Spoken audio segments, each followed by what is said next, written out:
Ayy, look, yeah, ayy.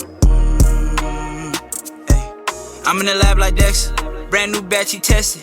I'm with all the extras, don't try and bitch, I'm pressure.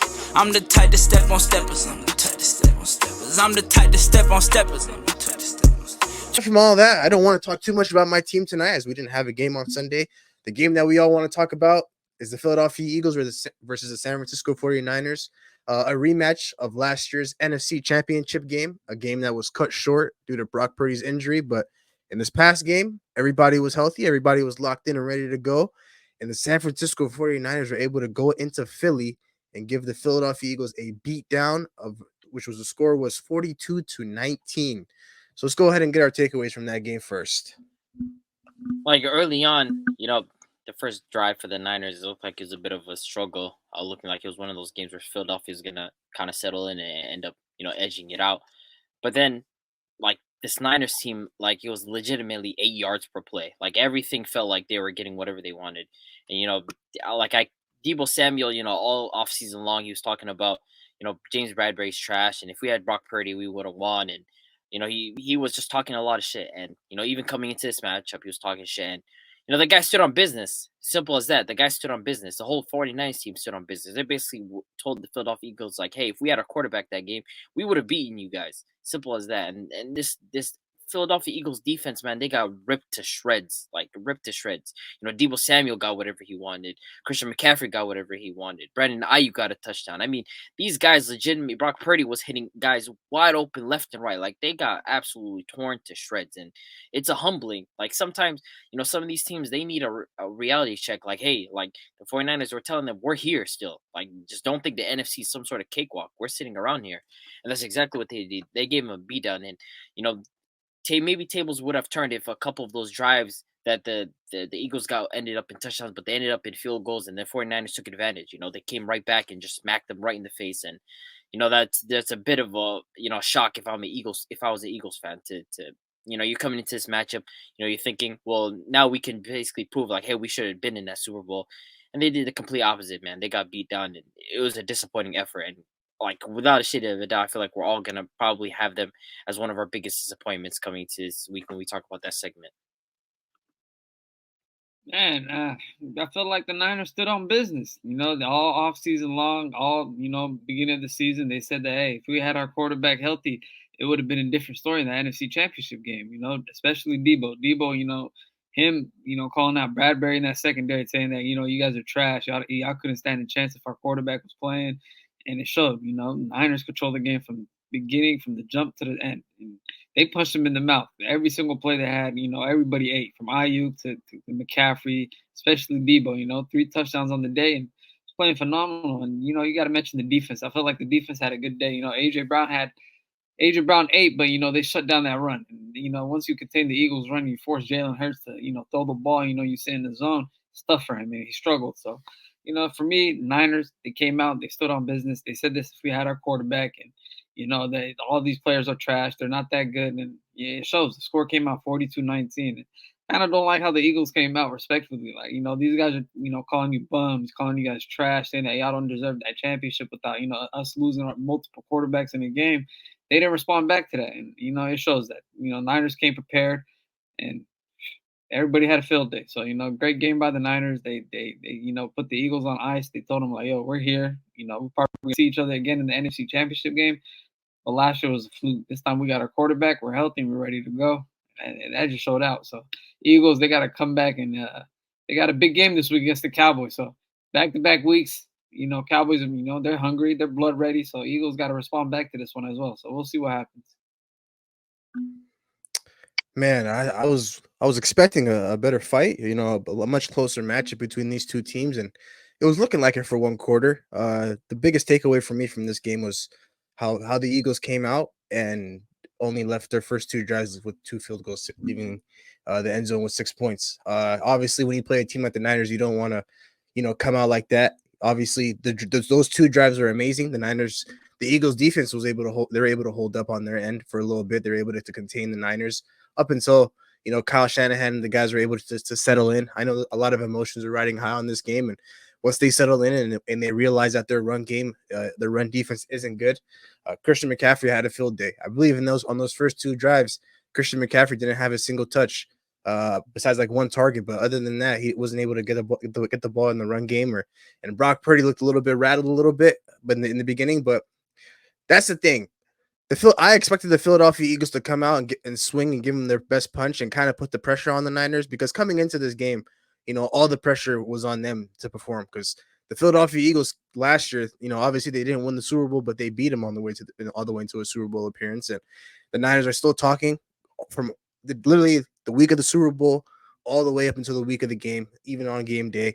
And you don't necessarily give them their best shot. And so, all the credit to the Niners. Ever since they settled in after that first quarter, I believe they had 6 straight drives that all ended in touchdowns. And these weren't drives that were consisting of like going 40 yards down the field. They're all 75, 80 yards, 60-yard drives that all resulted in touchdowns. Everybody had a field day. And the Philadelphia Eagles offense, outside of the run game, I feel like they got everything they wanted in the pass game, but the one thing that I do have to knock on Jalen Hurts is just the fact that he kind of just waited a little too long in that pocket. The offensive line held up. I believe Jalen Hurts had a lot of time to do what he wanted in that, Johnson had a really good backfield. game. Nick Bosa, Lane Johnson had a really strong game. Lane Johnson had a nice showing, and AJ Brown had a solid day. Devontae Smith had a solid day. So I'm trying to see where it all went wrong for the Philadelphia Eagles. I'm trying to see offensively why weren't they able to put up more than just 19 points. And the game was won in the trenches. They weren't able to generate anything on the ground. They weren't able to generate a lot of pressure on Brock Purdy. That Niners front seven, even though they weren't able to generate a lot of pressure on Jalen Hurts, they did just enough to slow him down a little bit and slow down that offense. And when the Eagles aren't able to generate a lot of runs on the ground, their pass game could be pretty effective, but I'm not too sure if that's going to take them that far. Their offensive line is elite. Their run game with DeAndre Swift this year has been great, but in this pass game, it just wasn't existent at all. So, I got to give all the credit to the Niners, man. They came out gunning, and they knew that this game was extremely big on their schedule, and eventually they might see this team down the line. Who knows? Obviously the NFC race is all extremely close between them and the Dallas Cowboys, but as we're moving forward in the season week by week, we're starting to see some separation from the Niners and every other team that's in competition with them, not just in the NFC but in all of football. So now that we will move on from our takeaways, the Niners prove to the league that they're the best team out of every team in the league. I mean, yeah, they certainly have a case. Like if somebody were to argue that the 49ers are the best team in the NFL, I wouldn't have a problem. I mean, they rattled off, and after they came off from that bye, they just rattled off just win after win, showing people that, hey, we just need to get healthy and, get back into reality. And we're still that team. I do still think, though, the Eagles, when you consider the fact that they had played, in a 5-week span, they had played the Dolphins, they had played the Bills, they had played the Chiefs, and of course they had ended up playing the Niners. They still ended up 4-1 in that span against a bunch of those good teams. Of course, the one loss isn't necessarily a good loss, but against all those other good teams, they still edged them out. So this doesn't necessarily change a huge lot about this Eagles team for me, but I do feel like, this was a humbling that they needed, and it shows how much of a threat the 49ers are to this team. And, if they had the quarterback in the NFC Championship game, maybe things would have been different for them. So I do think it was a wake-up call for the team.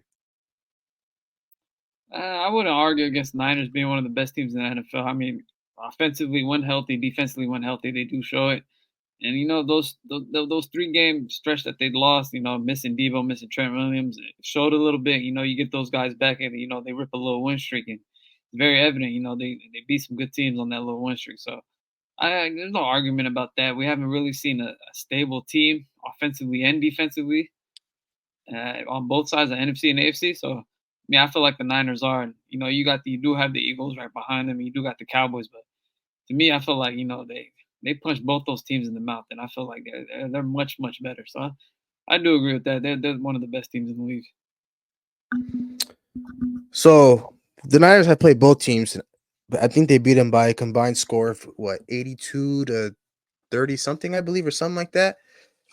Who would you say right now is the biggest threat to the Niners in the NFC? Would you guys still go Philly, or would you guys sway a little bit more towards Dallas? I'm still heavy on Philadelphia because I just think that they have just like I have a lot of trust in their offense a lot more. I do understand that the Dallas offense has absolutely been cooking, but this Philadelphia team was putting up performances against the Bills. You know, they had played against the Chiefs, and then they also played a gauntlet of really really good teams. They played against the Dolphins, so I feel like they're a little bit more battle tested. I need to see. You know, it's crazy because as we're talking about it, this upcoming schedule for the Dallas. You know, they played the Philadelphia. This really is the test that we're looking for this Dallas team. Is their offense as real as we say it is? So I do feel like if Dallas ends up getting this game, then we can have a different conversation. For now, I feel like the Eagles may still edge them out as a team to be a threat to the Niners.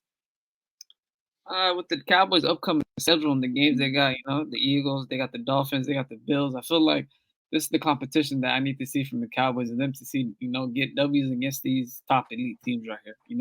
I feel like if they can and they beat the Eagles and they come out beat the Bills and they come out beat the Dolphins, I feel like they would be more of a threat to the Niners than the Eagles will be. But very close for me. Eagles, especially them, they played a lot of great teams as well. So they're looking at their strength of schedule. It's not, they played a lot of great teams. So it's very close. But if Cowboys can, get a little win streak going on and with these top teams coming up, I think I'll edge the Cowboys a little bit. I'm not too sure what it's gonna take for you guys to believe in the Cowboys, man. Speaking of the Dallas Cowboys, let's keep in mind since that Niners loss, I believe they have a record of 6-1, and they have one of the best offenses in the league, led by Dak Prescott. So you guys are telling me that in order for you guys to actually have some faith in them and belief in them, that they have to rip off some wins in this gauntlet that they have coming up. 100. I mean, the Eagles just they played the Dolphins, they played the Bills, they played the Chiefs, they played the 49ers, and they went 4-1 in this gauntlet of good teams that they played. So they're battle tested. We're not gonna go ahead and just put the Dallas Cowboys ahead of the Eagles just because they played Tommy DeVito and a bunch of these random NPC teams, bro. Like, come on, man. Like we Dak just need Prescott's playing at an some MVP proof. level, though. Jalen Hurts was playing like an MVP as I'm well. not saying Dak Prescott. We're talking about the Cowboys as a team. I want to see them against these top elite teams. If they can string out W's against these elite teams right here, I'm putting them ahead of the Eagles. We've seen the Eagles face great competition. We've seen them play the Dolphins. We've seen them play the Chiefs. We've seen them play the Niners. We've seen them play the Bills. Like I said, they went 4-1. If Cowboys come out of here 0-3 against these top elite teams, well, what does that say about the Cowboys? I mean, they got the Eagles, they got the Bills, they got the Dolphins. They doesn't literally have have the to be exact Dak same Prescott. Dak gauntlet. Prescott can be successful in these games, but if the Cowboys come out with an L, what does that mean for the Cowboys? Are they, can they face elite competition when they go up and see them, or every time they see an elite competition team or a top elite team, they lose?